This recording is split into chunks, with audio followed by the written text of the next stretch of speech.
மாற்றுத்திறனாளிகளுக்கு மாத பராமரிப்பு தொகை வழங்க வேண்டும், 100 நாள் வேலை திட்டத்தில் பணி வழங்க வேண்டும் என்பன உள்ளிட்ட பல்வேறு கோரிக்கைகளை வலியுறுத்தி தமிழ்நாடு முழுவதும் மாற்றுத்திறனாளிகள் ஆட்சியர் அலுவலகங்களை முற்றுகையிட்டு போராட்டத்தில் ஈடுபட்டு வருகின்றனர். ஈரோட்டில் மாற்றுத்திறனாளிகள் ஆட்சியர் அலுவலகத்தை முற்றுகையிட்டு போராட்டம் நடத்தி வரக்கூடிய காட்சிகளை பார்க்கிறோம். விவரங்களோடு எமது செய்தியாளர் குணசேகரன் இணைகிறார். குணசேகரன், மாற்றுத்திறனாளிகள் முற்றுகை போராட்டத்தின் வாயிலாக வைக்கக்கூடிய கோரிக்கைகள் என்ன, விவரங்கள் என்ன?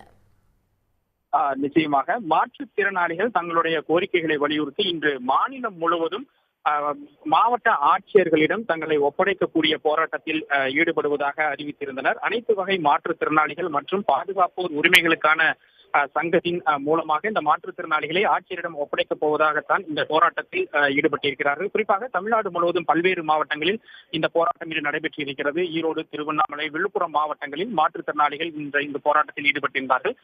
ஈரோட்டை பொறுத்த வரைக்கும் ஒரு 200க்கும் மேற்பட்ட மாற்றுத்திறனாளிகள் போராட்டத்தில் பங்கேற்பதற்காக ஆட்சியர் அலுவலகத்தில் திரண்டு வந்தார்கள். அவர்கள் தங்களது கோரிக்கைகளை வலியுறுத்தி முழக்கங்களை எழுப்பி ஆர்ப்பாட்டத்தில் ஈடுபட்டார்கள். குறிப்பாக உதவித்தொகை கேட்டு விண்ணப்பித்து 1.5 ஆண்டுகளுக்கு மேலாக காத்திருக்கக்கூடிய மாற்றுத்திறனாளிகளுக்கு உடனடியாக இந்த ஏற்கனவே தகுதி வாய்ந்த பட்டியலின் அடிப்படையில் மாற்றுத்திறனாளிகளுக்கு அந்த உதவித்தொகையை வழங்க வேண்டும் என்ற ஒரு பிரதான கோரிக்கையை முன்வைத்தார்கள். இது மட்டுமல்லாமல் ஒன்றிய அரசினுடைய 100 நாள் வேலை திட்டத்திலும் சிறப்பு சட்ட விதிகளின்படி இந்த மாற்றுத்திறனாளிகளுக்கு ஊதியத்துடன் கூடிய அந்த 100 நாள் வேலை வழங்க வேண்டும். அதே போன்று மாதம் 35 கிலோ அரிசி வழங்கும் வகையில் அந்தியோதயா யோஜனா திட்டத்தின் கீழ் இந்த குடும்ப அட்டைகளை இவர்களுடைய குடும்ப அட்டைகளை மாற்ற வேண்டும் உள்ளிட்ட ஒரு 3 அம்ச கோரிக்கைகளை வலியுறுத்தி தான் இந்த போராட்டம் என்பது நடைபெற்றது. இந்த போராட்டத்திற்கு பிறகாக மாவட்ட ஆட்சியரிடம் மாற்றுத்திறனாளிகளை ஒப்படைப்பதற்காக ஆட்சியர் அலுவலகத்திற்குள்ளாக மாற்றுத்திறனாளிகள் செல்ல முயன்றனர். அப்பொழுது அங்கு பேரிகார்ட் போட்டு போலீசார் அவர்களை தடுத்து நிறுத்தினர். அப்பொழுது போலீசாருக்கும் மாற்றுத்திறனாளிகளுக்கும் இடையே தள்ளுமுள்ளு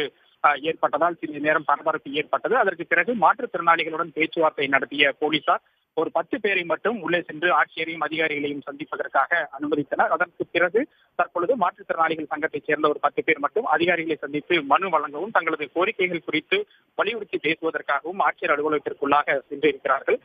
மாற்றுத்திறனாளிகள் நடத்திய இந்த மாற்றுத்திறனாளிகள் ஒப்படைக்கக்கூடிய இந்த போராட்டம் அதற்கு பிறகாக நடைபெற்ற இந்த தள்ளுமுள்ளு ஆகியவற்றின் காரணமாக ஆட்சியர் அலுவலகத்தில் சிறிது நேரம் பரபரப்பு நிலவியது. உடனுக்குடன் செய்திகளை தெரிந்து கொள்ள சன் நியூஸ் பெல் ஐகானை கிளிக் பண்ணுங்க.